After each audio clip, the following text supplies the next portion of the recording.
Chapter 1 of The Adventures of Sherlock Holmes. The Adventures of Sherlock Holmes by Sir Arthur Conan Doyle. Adventure 1, A Scandal in Bohemia. To Sherlock Holmes she is always the woman.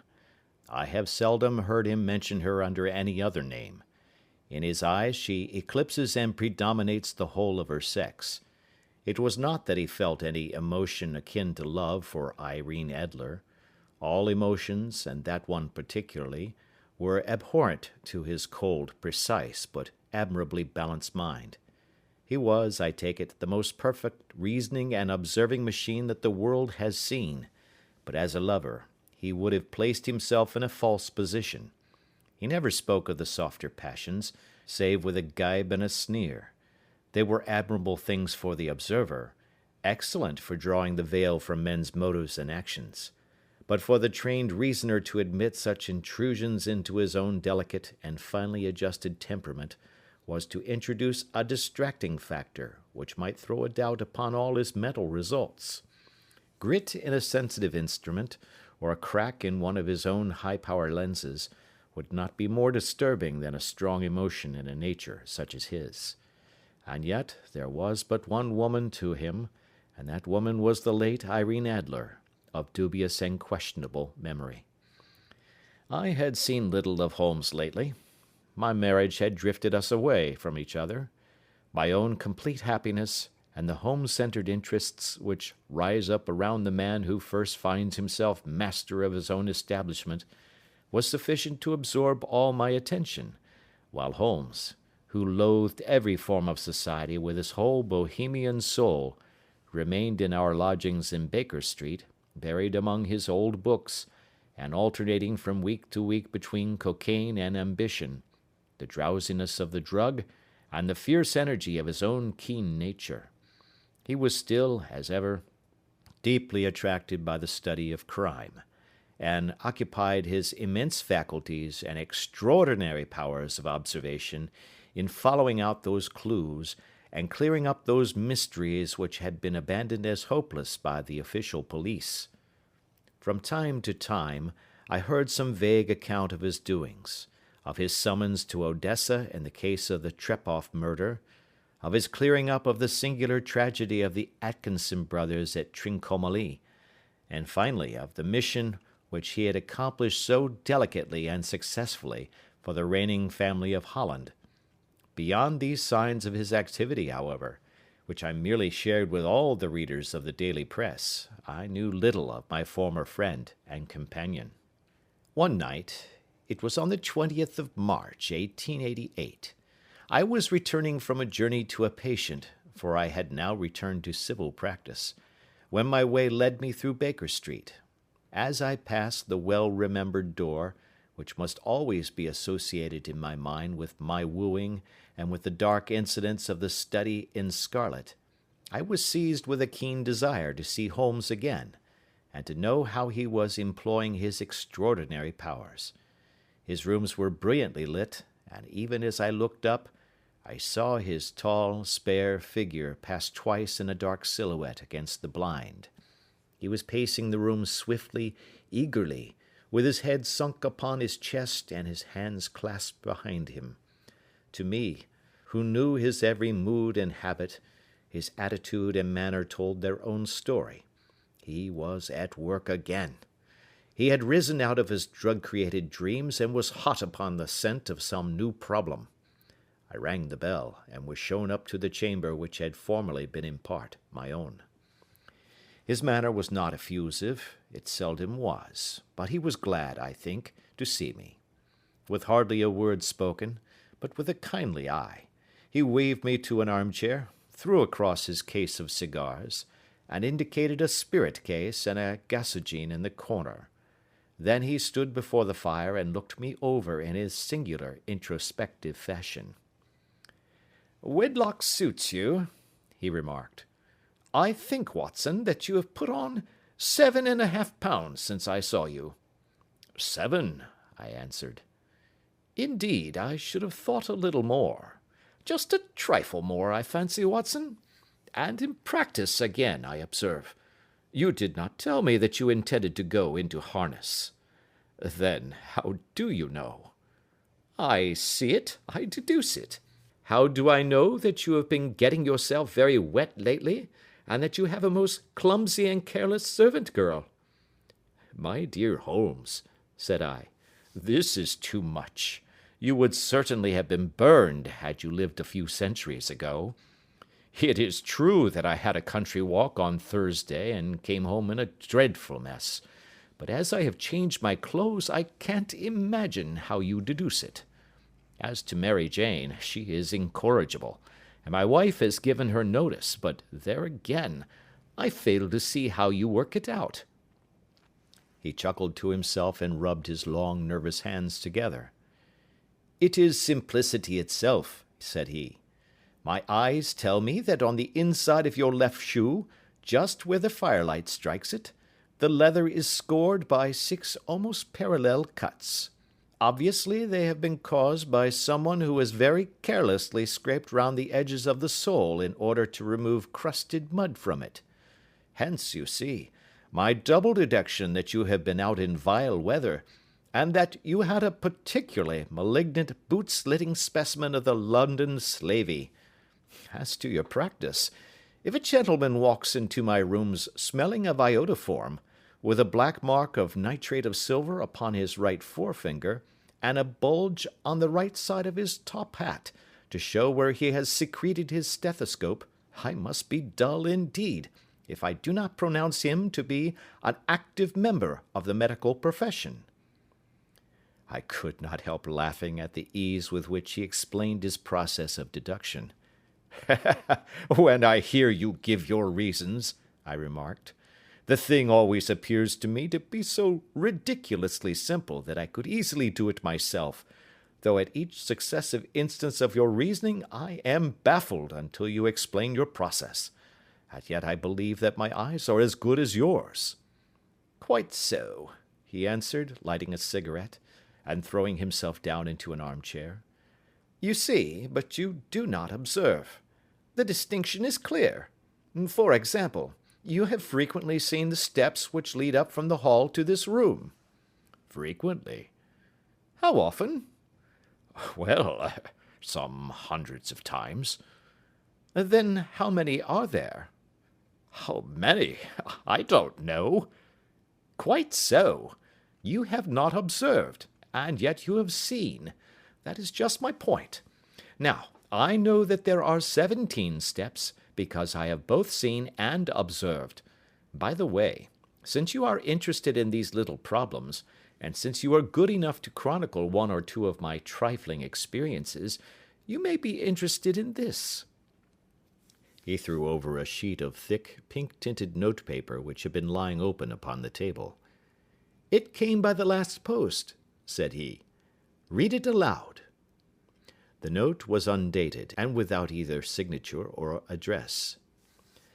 There will call upon you tonight at 7:45, it said, a gentleman who desires to consult you upon a matter of the very deepest moment. Your recent services to one of the royal houses of Europe have shown that you are one who may safely be trusted with matters which are of an importance which can hardly be exaggerated. This account of you we have from all quarters received. Be in your chamber then at that hour, and do not take it amiss if your visitor wear a mask.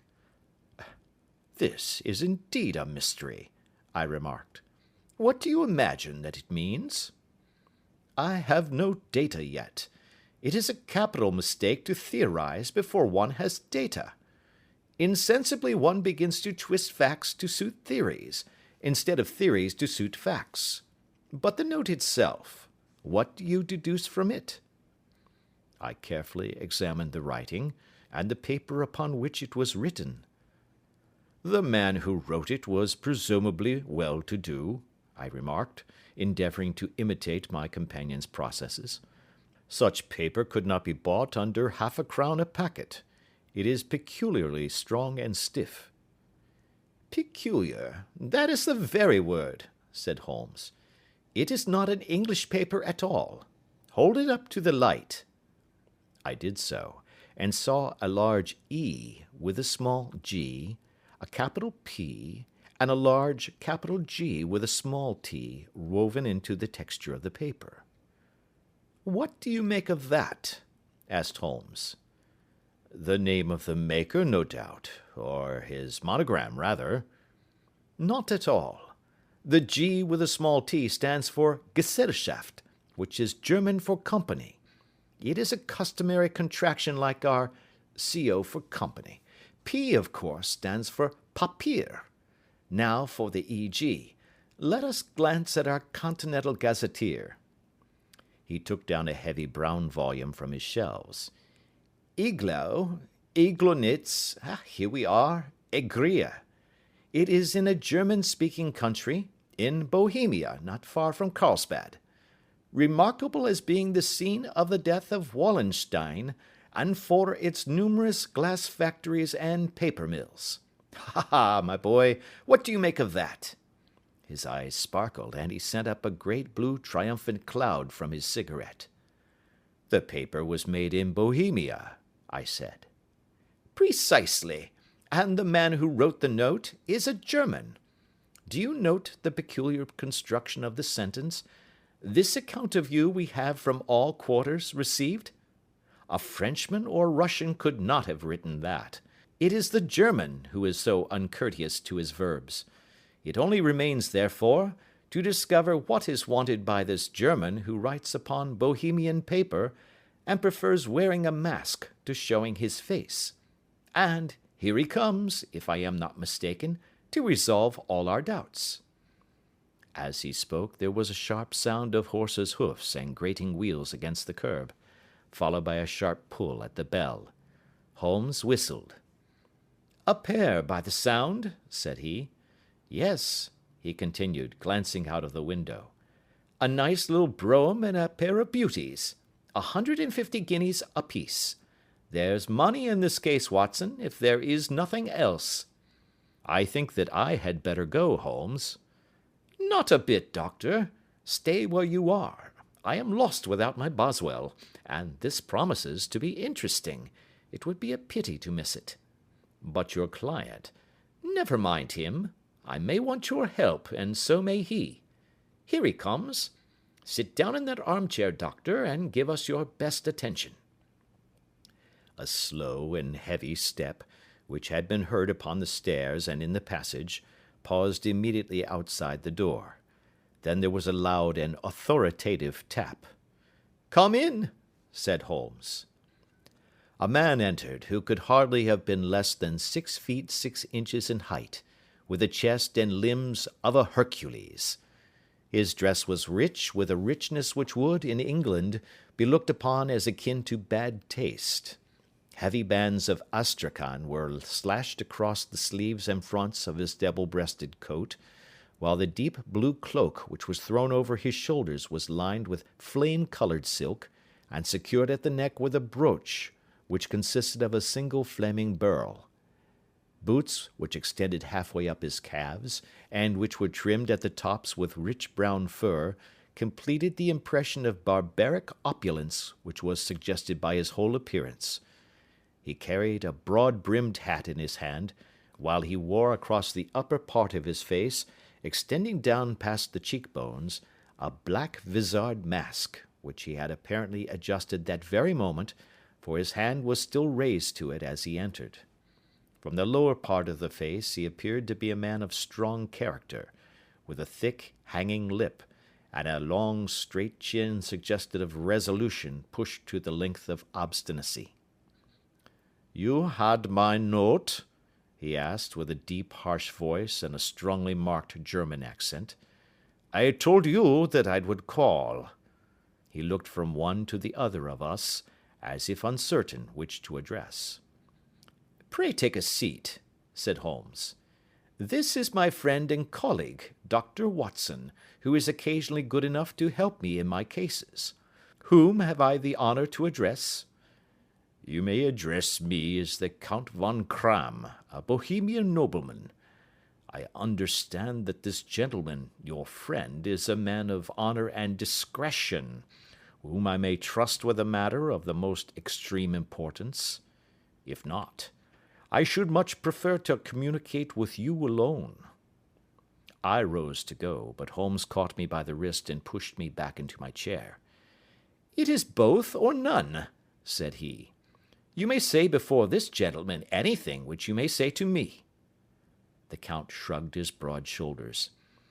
"Then I must begin," said he, "by binding you both to absolute secrecy for 2 years.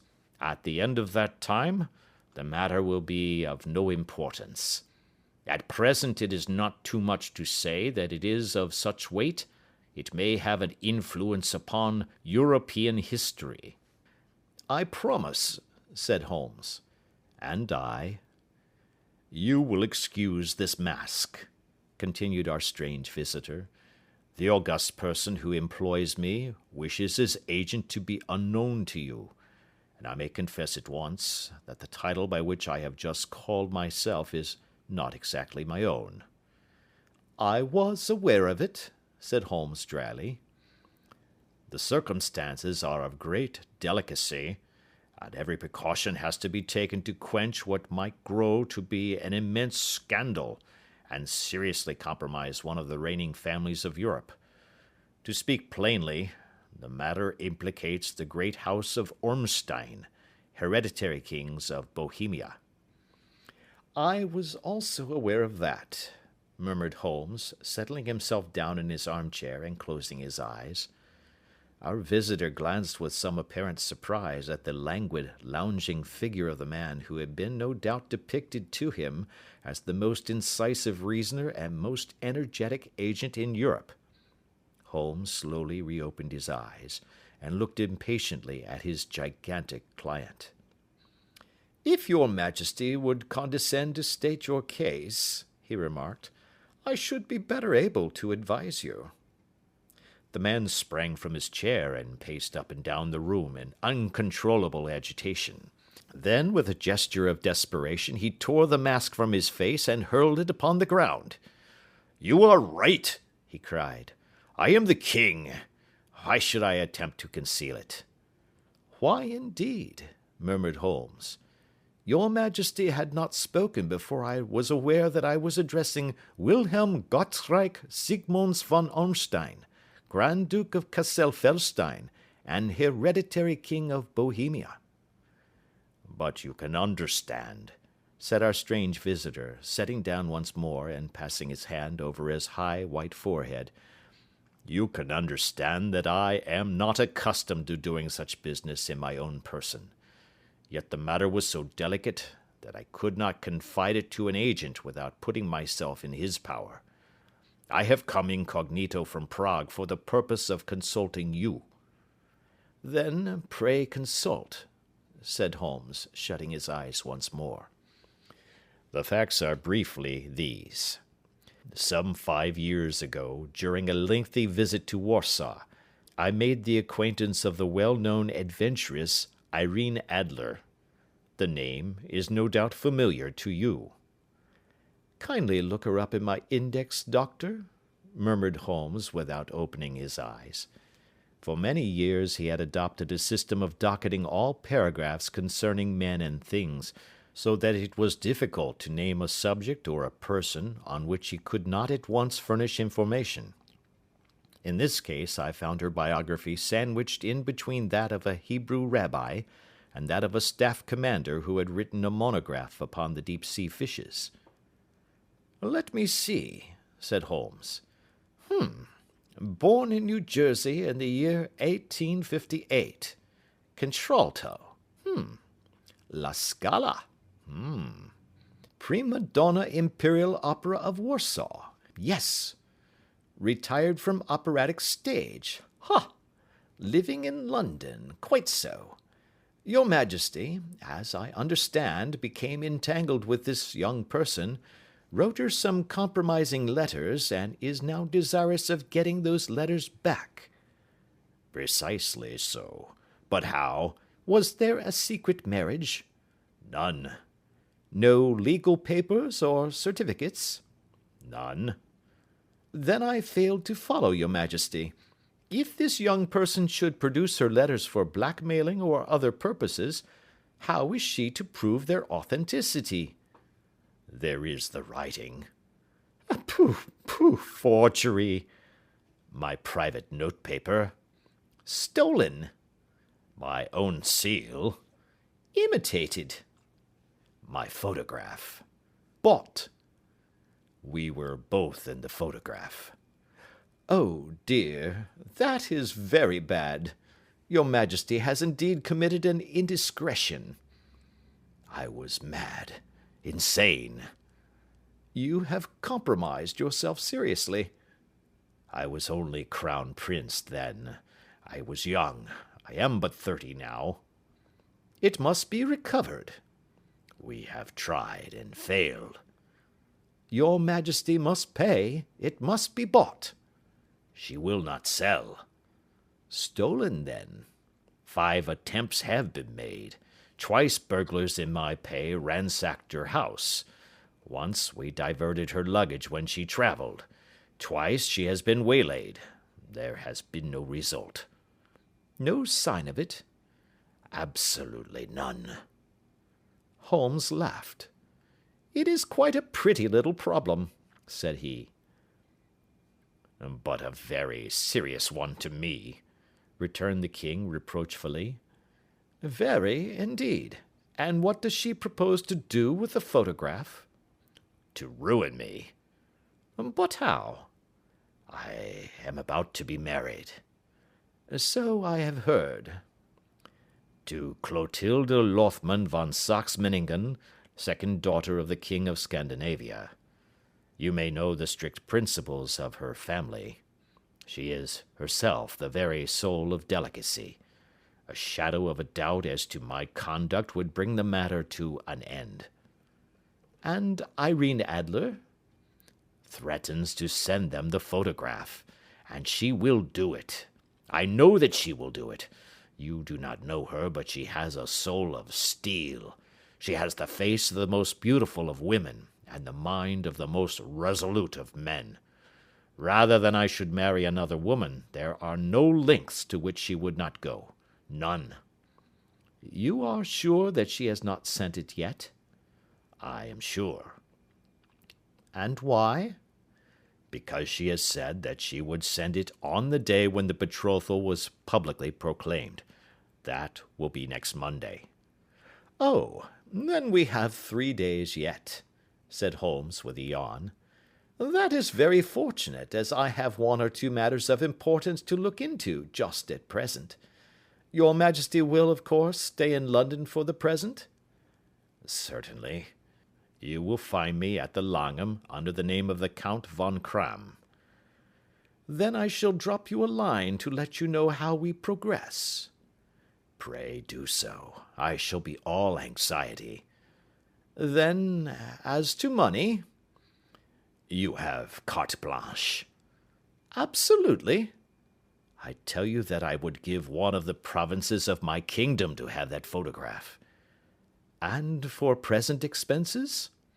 The king took a heavy chamois leather bag from under his cloak and laid it on the table. There are 300 pounds in gold and 700 in notes, he said. Holmes scribbled a receipt upon a sheet of his notebook and handed it to him. And mademoiselle's address? He asked. Is Briony Lodge, Serpentine Avenue, St. John's Wood. Holmes took a note of it. 1 other question, said he. Was the photograph a cabinet? It was. Then good night, Your Majesty, and I trust that we shall soon have some good news for you. And good night, Watson, he added, as the wheels of the royal brougham rolled down the street. If you will be good enough to call tomorrow afternoon at 3 o'clock, I should like to chat this little matter over with you. Part 2. At 3 o'clock precisely, I was at Baker Street, but Holmes had not yet returned. The landlady informed me that he had left the house shortly after 8 o'clock in the morning. I sat down before the fire, however, with the intention of awaiting him, however long he might be. I was already deeply interested in his inquiry, for, though it was surrounded by none of the grim and strange features which were associated with the two crimes which I have already recorded, still, the nature of the case and the exalted station of his client gave it a character of its own. Indeed, apart from the nature of the investigation which my friend had on hand, there was something in his masterly grasp of a situation, and his keen, incisive reasoning, which made it a pleasure to me to study his system of work, and to follow the quick, subtle methods by which he disentangled the most inextricable mysteries. So accustomed was I to his invariable success that the very possibility of his failing had ceased to enter into my head. It was close upon 4 before the door opened, and a drunken-looking groom, ill-kempt and side-whiskered, with an inflamed face and disreputable clothes, walked into the room. Accustomed as I was to my friend's amazing powers in the use of disguises, I had to look 3 times before I was certain that it was indeed he. With a nod he vanished into the bedroom, whence he emerged in 5 minutes, tweed-suited and respectable as of old. Putting his hands into his pockets, he stretched out his legs in front of the fire, and laughed heartily for some minutes. "Well, really," he cried, and then he choked and laughed again until he was obliged to lie back, limp and helpless, in the chair. "What is it?" "It's quite too funny. I am sure you could never guess how I employed my morning, or what I ended by doing." "I can't imagine. I suppose that you must have been watching the habits and perhaps the house of Miss Irene Adler?" "Quite so, but the sequel was rather unusual. I will tell you, however. I left the house a little after 8 o'clock this morning in the character of a groom out of work. There is a wonderful sympathy and freemasonry among horsey men. Be one of them, and you will know all that there is to know. I soon found Briony Lodge. It is a bijou villa, with a garden at the back, but built out in front right up to the road, 2 stories. Chubb lock to the door. Large sitting room on the right side, well furnished, with long windows almost to the floor, and those preposterous English window fasteners which a child could open. Behind there was nothing remarkable, save that the passage window could be reached from the top of the coach-house.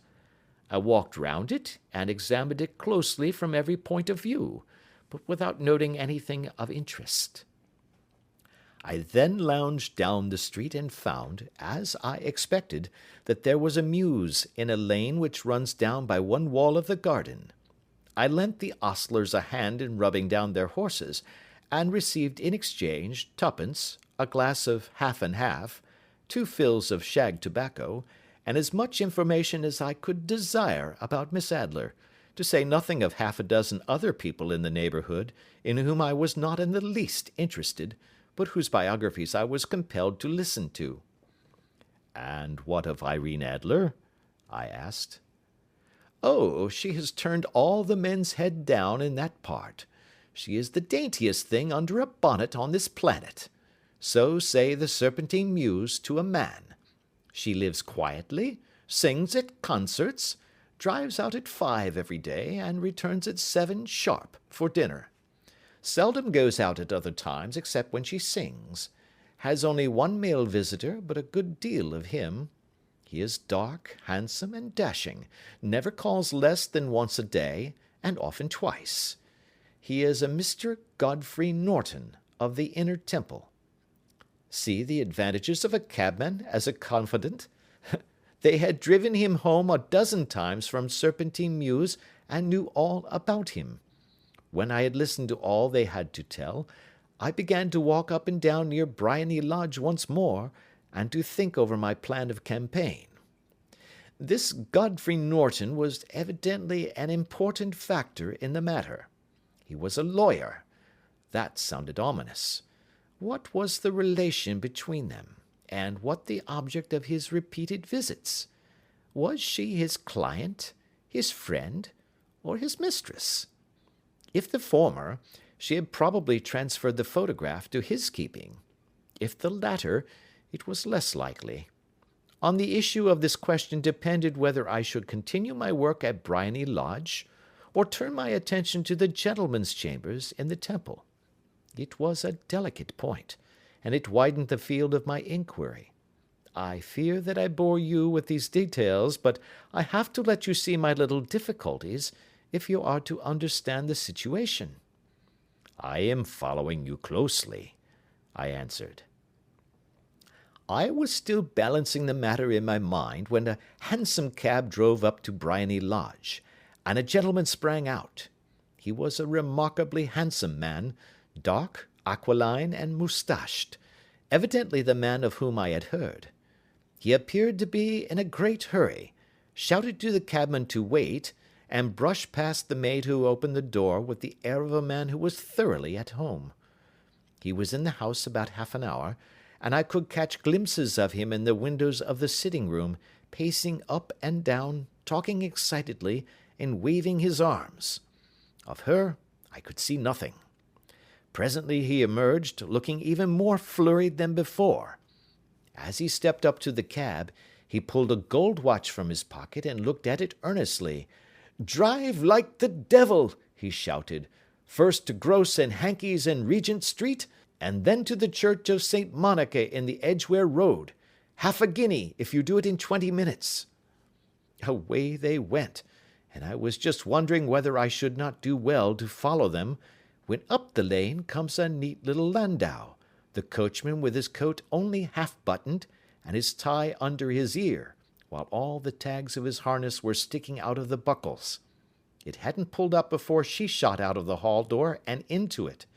I only caught a glimpse of her at the moment, but she was a lovely woman, with a face that a man might die for. "The Church of St. Monica, John," she cried, "and half a sovereign if you reach it in 20 minutes.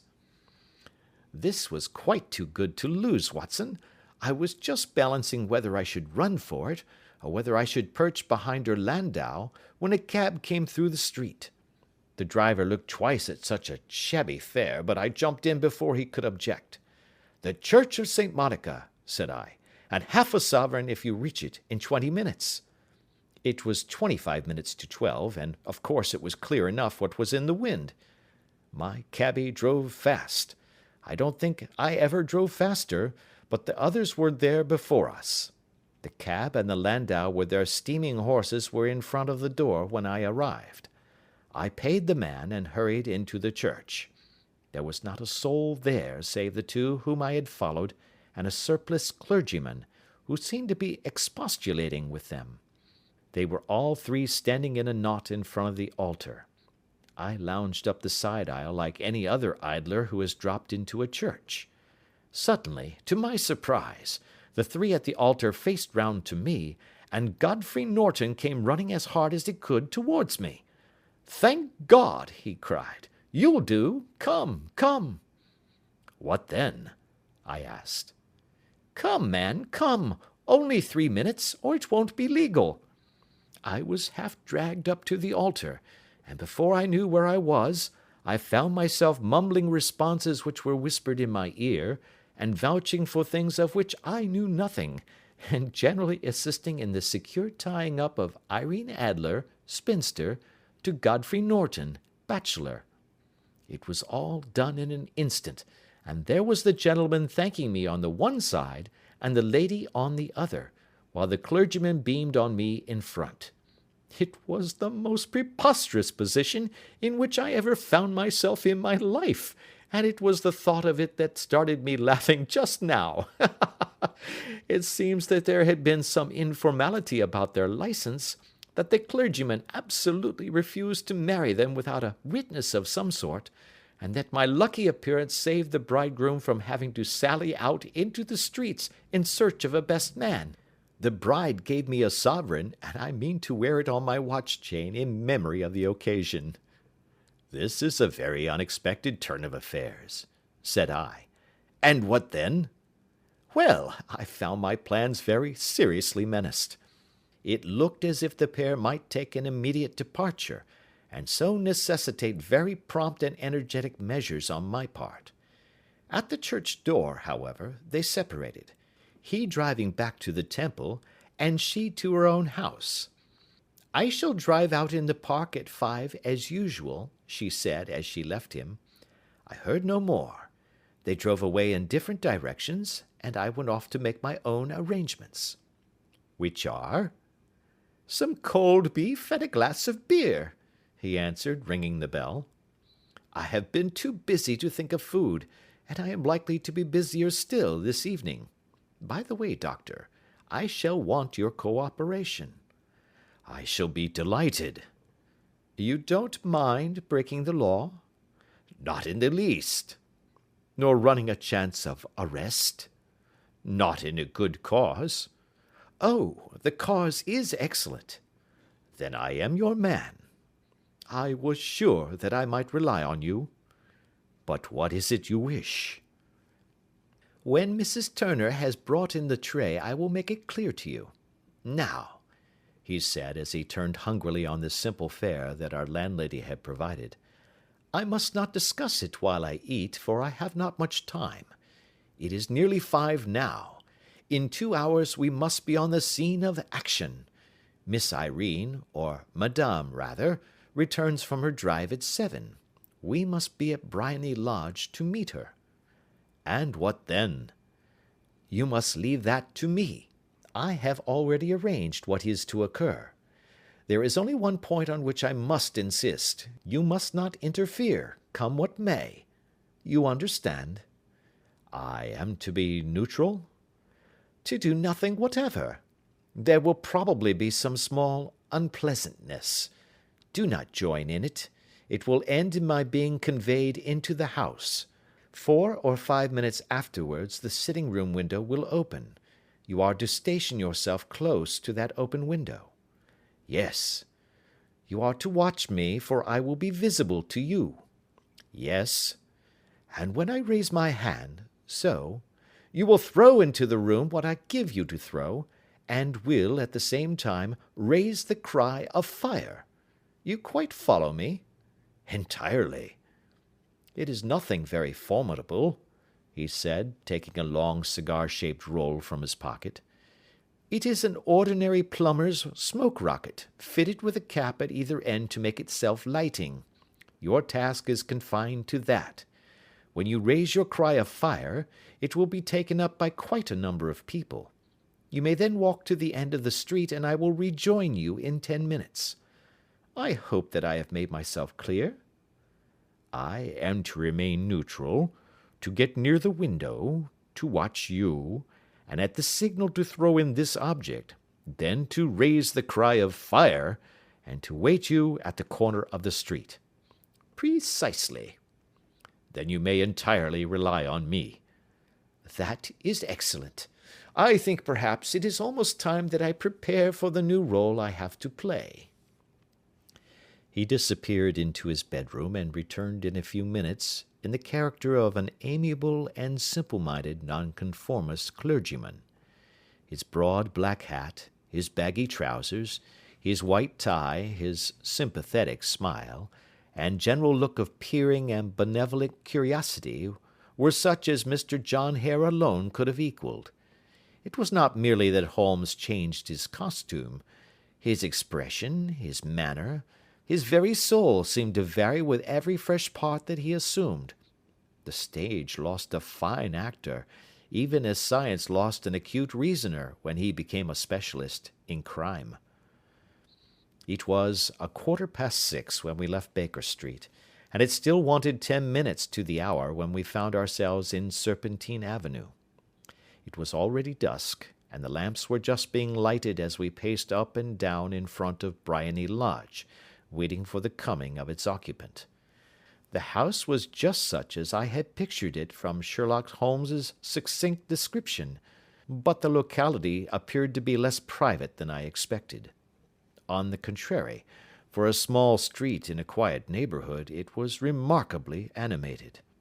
There was a group of shabbily dressed men smoking and laughing in a corner, a scissors grinder with his wheel, 2 guardsmen who were flirting with a nurse girl, and several well-dressed young men who were lounging up and down with cigars in their mouths. "You see," remarked Holmes, as we paced to and fro in front of the house, This marriage rather simplifies matters. The photograph becomes a double-edged weapon now. The chances are that she would be as averse to its being seen by Mr. Godfrey Norton as our client is to its coming to the eyes of his princess. Now the question is, where are we to find the photograph? Where indeed? It is most unlikely that she carries it about with her. It is cabinet size, too large for easy concealment about a woman's dress. She knows that the king is capable of having her waylaid and searched. 2 attempts of the sort have already been made. We may take it, then, that she does not carry it about with her. Where, then? Her banker or her lawyer. There is that double possibility. But I am inclined to think neither.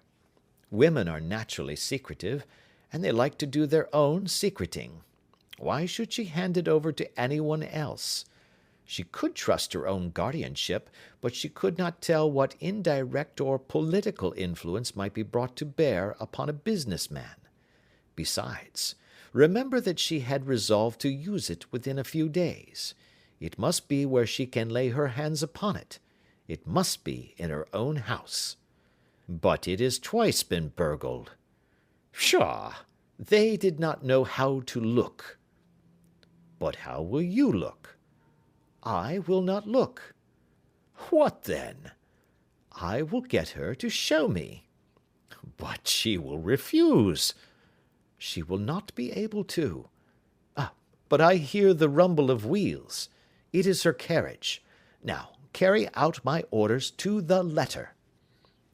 As he spoke, the gleam of the sidelights of a carriage came round the curve of the avenue. It was a smart little landau which rattled up to the door of Briony Lodge. As he pulled up, one of the loafing men at the corner dashed forward to open the door in the hope of earning a copper, but was elbowed away by another loafer, who had rushed up with the same intention. A fierce quarrel broke out, which was increased by the 2 guardsmen, who took sides with one of the loungers, and by the scissors grinder, who was equally hot upon the other side. A blow was struck, and in an instant the lady, who had stepped from her carriage, was the centre of a little knot of flushed and struggling men, who struck savagely at each other with their fists and sticks. Holmes dashed into the crowd to protect the lady, but, just as he reached her, he gave a cry and dropped to the ground, with the blood running freely down his face. At his fall the guardsmen took to their heels in one direction, and the loungers in the other, while a number of better-dressed people, who had watched the scuffle without taking part in it, crowded in to help the lady and to attend to the injured man. Irene Adler, as I will still call her, had hurried up the steps, but she stood at the top with her superb figure outlined against the lights of the hall, looking back into the street. "Is the poor gentleman much hurt?" she asked. "He is dead," cried several voices. "No, no, there's life in him," shouted another, "but he'll be gone before you can get him to hospital." "He's a brave fellow," said a woman. "They would have had the lady's purse and watch if it hadn't been for him. They were a gang, and a rough one too. Ah, he's breathing now." "He can't lie in the street. May we bring him in, marm?" "Surely. Bring him into the sitting-room. There is a comfortable sofa. This way, please." Slowly and solemnly he was borne into Briony Lodge and laid out in the principal room, while I still observed the proceedings from my post by the window. The lamps had been lit, but the blinds had not been drawn, so that I could see Holmes as he lay upon the couch. I do not know whether he was seized with compunction at that moment for the part he was playing, but I know that I never felt more heartily ashamed of myself in my life than when I saw the beautiful creature against whom I was conspiring, or the grace and kindliness with which she waited upon the injured man. And yet it would be the blackest treachery to Holmes to draw back now from the part which he had entrusted to me. I hardened my heart, and took the smoke rocket from under my ulster. After all, I thought, we are not injuring her. We are but preventing her from injuring another." Holmes had sat up upon the couch, and I saw him motion like a man who is in need of air. A maid rushed across and threw open the window. At the same instant I saw him raise his hand, and at the signal I tossed my rocket into the room with a cry of "Fire!" The word was no sooner out of my mouth than the whole crowd of spectators, well dressed and ill, gentlemen, ostlers, and servant maids, joined in a general shriek of "Fire!" Thick clouds of smoke curled through the room and out at the open window. I caught a glimpse of rushing figures, and a moment later the voice of Holmes from within, assuring them that it was a false alarm. Slipping through the shouting crowd, I made my way to the corner of the street, and in 10 minutes was rejoiced to find my friend's arm in mine, and to get away from the scene of uproar. He walked swiftly and in silence for some minutes until we had turned down one of the quiet streets which lead towards the Edgware Road. "You did it very nicely, Doctor," he remarked. "Nothing could have been better. It is all right." "You have the photograph?" "I know where it is." "And how did you find out?" "She showed me, as I told you she would." "I am still in the dark." "I do not wish to make a mystery," said he, laughing. "The matter was perfectly simple. You, of course, saw that everyone in the street was an accomplice. They were all engaged for the evening." "I guessed as much." "Then, when the row broke out, I had a little moist red paint in the palm of my hand. I rushed forward, fell down, clapped my hand to my face, and became a piteous spectacle. It is an old trick." "That also I could fathom." "Then they carried me in. She was bound to have me in. What else could she do? And into her sitting room, which was the very room which I suspected. It lay between that and her bedroom, and I was determined to see which. They laid me on a couch. I motioned for air. They were compelled to open the window, and you had your chance." "How did that help you?" "It was all important. When a woman thinks that her house is on fire, her instinct is at once to rush to the thing which she values most. It is a perfectly overpowering impulse, and I have more than once taken advantage of it. In the case of the Darlington substitution scandal it was of use to me, and also in the Arnsworth Castle business. A married woman grabs at her baby, an unmarried one reaches for her jewel box. Now it was clear to me that Our Lady of today had nothing in the house more precious to her than what we are in quest of. She would rush to secure it. The alarm of fire was admirably done. The smoke and shouting were enough to shake nerves of steel. She responded beautifully.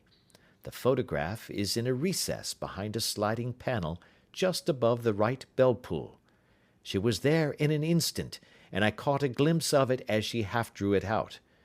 When I cried out that it was a false alarm, she replaced it, glanced at the rocket, rushed from the room, and I have not seen her since. I rose, and making my excuses, escaped from the house. I hesitated whether to attempt to secure the photograph at once, but the coachman had come in, and as he was watching me narrowly, it seemed safer to wait. A little over-precipitance may ruin all. "And now?" I asked. "Our quest is practically finished. I shall call with the king tomorrow, and with you, if you care to come with us. We will be shown into the sitting-room to wait for the lady, but it is probable that when she comes, she may find neither of us nor the photograph. It might be a satisfaction to his majesty to regain it with his own hands." "And when will you call?" "At 8 in the morning. She will not be up, so that we shall have a clear field. Besides, we must be prompt, for this marriage may mean a complete change in her life and habits. I must wire to the king without delay." We had reached Baker Street, and had stopped at the door. He was searching his pockets for the key when someone passing said, "Good night, Mr. Sherlock Holmes." There were several people on the pavement at the time, but the greeting appeared to come from a slim youth in an ulster who had hurried by. "I've heard that voice before," said Holmes, staring down the dimly lit street. "Now, I wonder who the deuce that could have been." Part 3. I slept at Baker Street that night, and we were engaged upon our toast and coffee in the morning, when the King of Bohemia rushed into the room. "You have really got it?" he cried, grasping Sherlock Holmes by either shoulder, and looking eagerly into his face. "Not yet." "But you have hopes?" "I have hopes." "Then come, I am all impatience to be gone." "We must have a cab." "No, my brougham is waiting." "Then that will simplify matters." We descended, and started off once more for Briony Lodge. "Irene Adler is married," remarked Holmes. "Married? When?" "Yesterday." "But to whom?" "To an English lawyer named Norton." "But she could not love him." "I am in hopes that she does." "And why in hopes?" "Because it would spare your majesty all fear of future annoyance. If the lady loves her husband, she does not love your majesty. If she does not love your majesty, there is no reason why she should interfere with your majesty's plan." "It is true, and yet, well, I wish she had been of my own station. What a queen she would have made." He relapsed into a moody silence, which was not broken until we drew up in Serpentine Avenue. The door of Briony Lodge was open, and an elderly woman stood upon the steps. She watched us with a sardonic eye as we stepped from the brougham. "Mr. Sherlock Holmes, I believe?" said she. "I am Mr. Holmes," answered my companion, looking at her with a questioning and rather startled gaze. "Indeed! My mistress told me that you were likely to call. She left this morning with her husband by the 5:15 train from Charing Cross for the Continent." "What!" Sherlock Holmes staggered back, white with chagrin and surprise. "Do you mean that she has left England?" "Never to return." "And the papers?" asked the king hoarsely. "All is lost." "We shall see." He pushed past the servant and rushed into the drawing-room, followed by the king and myself. The furniture was scattered about in every direction, with dismantled shelves and open drawers, as if the lady had hurriedly ransacked them before her flight. Holmes rushed at the bell-pull, tore back a small sliding shutter, and plunging in his hand, pulled out a photograph and a letter. The photograph was of Irene Adler herself in evening dress. The letter was superscribed to Sherlock Holmes, Esquire, to be left till called for. My friend tore it open, and we all three read it together. It was dated at midnight of the preceding night, and ran in this way: "My dear Mr. Sherlock Holmes, you really did it very well. You took me in completely. Until after the alarm of fire I had not a suspicion, but then when I found how I had betrayed myself, I began to think. I had been warned against you months ago. I had been told that, if the king employed an agent, it would certainly be you. And your address had been given me. Yet, with all this, you made me reveal what you wanted to know. Even after I became suspicious, I found it hard to think evil of such a dear, kind old clergyman. But, you know, I have been trained as an actress myself. Male costume is nothing new to me. I often take advantage of the freedom which it gives. I sent John, the coachman, to watch you, ran upstairs, got into my walking clothes, as I call them, and came down just as you departed. Well, I followed you to your door, and so made sure that I was really an object of interest to the celebrated Mr. Sherlock Holmes. Then I, rather imprudently, wished you good night, and started for the Temple to see my husband. We both thought the best resource was flight, when pursued by so formidable an antagonist. So you will find the nest empty when you call tomorrow. As to the photograph, your client may rest in peace. I love and am loved by a better man than he. The king may do what he will without hindrance from one whom he has cruelly wronged. I keep it only to safeguard myself, and to preserve a weapon which will always secure me from any steps which he might take in the future. I leave a photograph which he might care to possess, and I remain, dear Mr. Sherlock Holmes, very truly yours, Irene Norton, née Adler. What a woman! Oh, what a woman! Cried the King of Bohemia, when we had all three read this epistle. Did I not tell you how quick and resolute she was? Would she not have made an admirable queen? Is it not a pity that she was not on my level? From what I have seen of the lady, she seems indeed to be on a very different level to your Majesty, said Holmes coldly. I am sorry that I have not been able to bring your Majesty's business to a more successful conclusion. On the contrary, my dear sir, cried the king, nothing could be more successful. I know that her word is inviolate. The photograph is now as safe as if it were in the fire. I am glad to hear your Majesty say so. I am immensely indebted to you. Pray tell me in what way I can reward you. This ring—" He slipped an emerald snake ring from his finger and held it out upon the palm of his hand. Your Majesty has something which I should value even more highly, said Holmes. You have but to name it. This photograph. The king stared in amazement. Irene's photograph, he cried. Certainly, if you wish it. I thank your Majesty. Then there is no more to be done in the matter. I have the honor to wish you a very good morning. He bowed, and turning away without observing the hand which the king had stretched out to him, he set off in my company for his chambers. And that was how a great scandal threatened to affect the kingdom of Bohemia, and how the best plans of Mr. Sherlock Holmes were beaten by a woman's wit. He used to make merry over the cleverness of woman, but I have not heard him do it of late, and when he speaks of Irene Adler, or when he refers to her photograph, it is always under the honorable title of the woman. End of chapter 1.